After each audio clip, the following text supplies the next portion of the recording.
الذین آمنوا، اللہ رب العالمین نے اس آیت کے اندر ایمان والوں کو پکار رہا ہے، اے ایمان والو قوا انفسکم واہلیکم نارا، اے ایمان والو تم اپنے آپ کو بچا لو اور اپنے اولاد کو بچا لو، اپنے گھر کے لوگوں کو بچا لو۔ کس سے بچانا ہے؟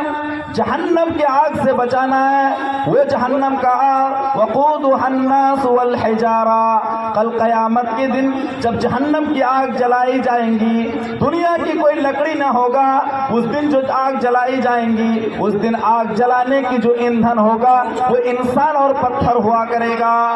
علیہا ملائکۃ غلاد شداد لا یعصون اللہ ما امرہم، وہاں پر کچھ ایسے فرشتے رہیں گے، اتنے سخت فرشتے رہیں گے، لا یعصون اللہ ما امرہم، اللہ رب العالمین